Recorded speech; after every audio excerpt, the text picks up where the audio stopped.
Hey guys, welcome back to another episode of Jeep Stuff by spacerag.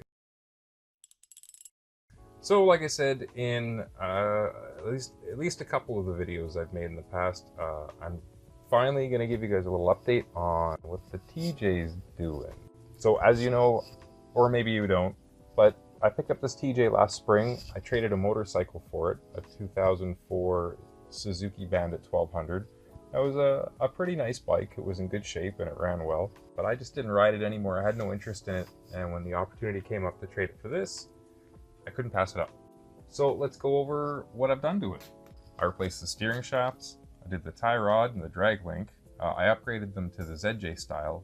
Rather than go the route of buying all the parts from Moog like I did for the Cherokee, I bought like a off-the-shelf heavy duty tie rod upgrade, which was basically just ZJ parts, but I wasn't really happy with it. It was kind of a cheap kit, and it's on and it's holding up, but I think next time I'm just gonna go with the Moogs again. God forbid that I ever have to do this job on another Jeep. So I also did the ball joints, which sucks.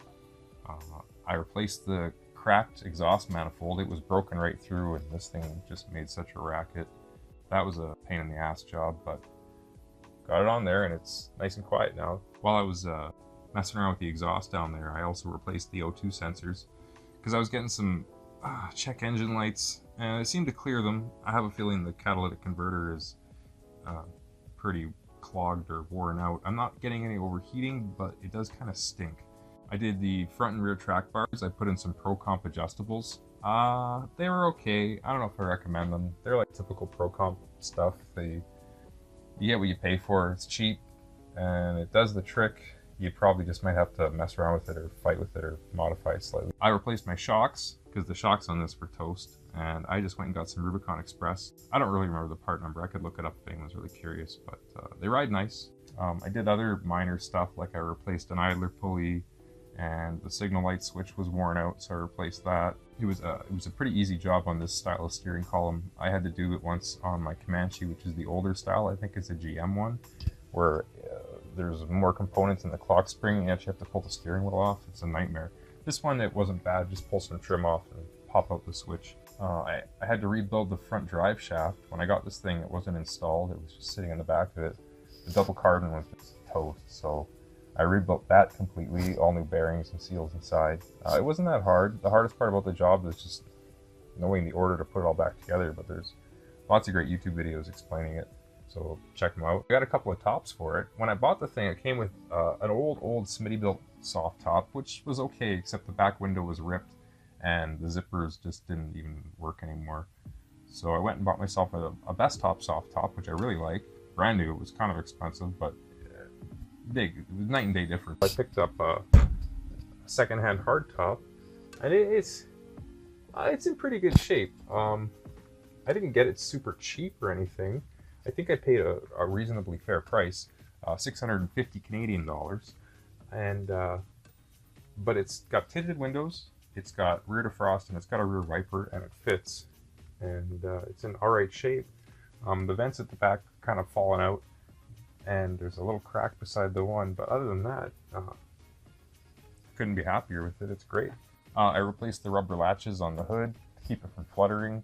I recently just did the pinion seal on my front diff, and I replaced the OEM yoke that uses the straps for the U-joint. I replaced it with one that accepts U-bolts instead, so that'll save me a bit of headache in the future, I hope, because I hate dealing with U-joint straps. They're just a pain in my ass. Oh, and I got the gigantic fender flares. So I wasn't sure of the legality of fender flares where I live, but in most places you're not allowed to have the tires sticking out from the flare. So just to be safe, I figured I'd get these big ugly flares. And that's about it. And now that I, compiled the whole list all together, it's an awful lot of stuff I did to it, and that's an awful lot of content I missed out on filming. But you know what, I just wanted to get it all done and get this thing going, so that's how it goes. I did film me changing the pinion seal and that yoke, but yeah, I don't know. I think I'm going to edit it a little bit and release it. I was kind of worried that I did the job, well, no, I know I did the job kind of wrong. Maybe I'll make a video out of it. At the very least, I'm going to show you guys what those yokes look like, because they're slick. So, you know, if you're disappointed that you missed out on some of those repairs, don't feel too bad, because I've got piles of parts I've ordered and plenty of things left to fix on this old girl here. For example, the brakes. I've got all new brake kits for it. I've got new front rotors and pads. I've got new drums for the back. I've also got some steel braided brake lines, and I'm gonna have to fill the grooves that have worn themselves into the knuckles on my front brakes. And anyone with a Jeep with this style of brakes, like a Cherokee, Comanche, this TJ, and maybe some other models, I'm not sure, they're probably familiar with the grooves. The discs wear these grooves into the knuckles, and then they get stuck, and then they wear prematurely and cause warpage, and it sucks. And you basically have to replace your steering knuckle. I successfully filled the ones on my XJ with a MIG welder, ground them flat, and man, it worked like a charm. I've never had a problem with them since. The brakes work great. So I'm going to try it on this, I think. I've got new rad hoses and new heater hoses, because the ones in this are all cracked and spongy. I got to do my rear pinion seal next, and I'll also install one of those U-bolt yokes. I have sway bar disconnects I bought, some Rubicon Express ones that are really nice. I've been running with no end links, no sway bar on this thing since I bought it, and and actually, you know what? It's not as bad as people make out. Like, if you go on the forums and you tell them, hey, I took off my sway bar, they're going to tell you that you're going to die in a fiery crash or drive right off the road and kill a bus full of nuns. But the truth is, this thing, I don't drive it fast, and I don't corner it like it's a race car, so I don't expect it to handle like one. So if I get a little bit of body roll, that's not a big deal, and that's all you're looking at. It's not ideal, and that's why I've got the new end links, and I'm going to put them on. Oh, I got another alternator in a box waiting to go in this, so boy, it's been a great year for alternators on my Jeeps. I think I'm going to put springs on this. I want to find like just a little lift, like 2-inch, 2.5, no bigger than that, because I got to fit it in the garage. And I don't want a big giant TJ. I love the height it's at. And all it is right now is 2-inch spacer pucks. Actually, there's a set of 2 spacers in the front, and I think it's because of that gigantic bumper and all the extra weight from it. I guess I could probably keep these springs for a while with the spacers and not care. It's not like I'm doing any flex contest. Oh, and the one thing I really got to do right away is control arms. My control arms are so worn.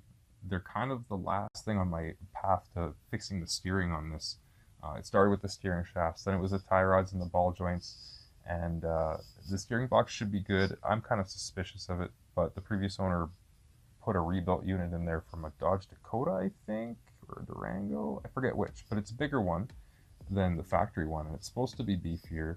Assuming it's not buggered, the only thing really left to contribute to the bad steering it has is just the control arms are super sloppy, and I've been under there wiggling them, and like, you shouldn't be able to wiggle them. So yeah, the bushings are toast.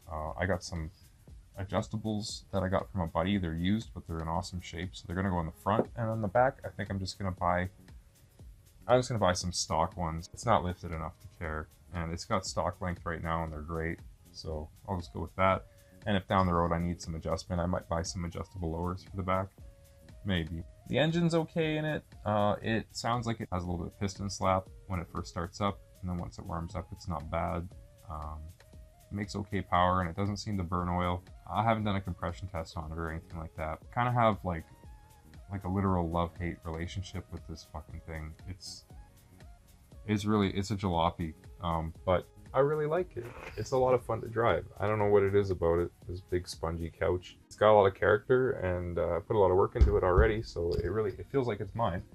And yeah, I think with a little bit of love, this can turn into a really nice, like something that's really nice to drive. In the meantime, it's just really kind of fun and challenging to drive.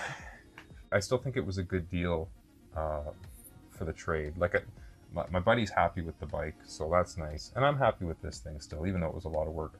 I'm still certain that if I'd sold the bike, the money I would have got for it wouldn't have covered a Jeep even worse than this. These TJs, they really hold their values, so even crappy ones go for a lot. I haven't got much else to say about it. I actually drive this thing to work every day. It's fun. It's a lot of fun to drive. After years of working on the XJ and the Comanche, it's nice because then working on this, it's familiar because the drivetrain's all the same, but everything's more spacious and easier to work on. The sort of stereotypical retarded Jeep It's got big ass tires, 33 by 12 and a half inches with the worst axles ever. It's got that ridiculous homemade steel bumper on it. But in spite of those things, I still love it. I still think it's really cool anyway. It's sort of, I guess it suits me. So that's it. If you guys have any questions about this thing or suggestions on things you'd like to see done to it or things you think I should work on, leave a comment down below. If you're new around here, then subscribe. If you're subscribed, then press the bell thing. And if you're pressed the bell and you subscribed already, then leave a like. And if you've done all that, then leave a comment saying that you have. And thank you.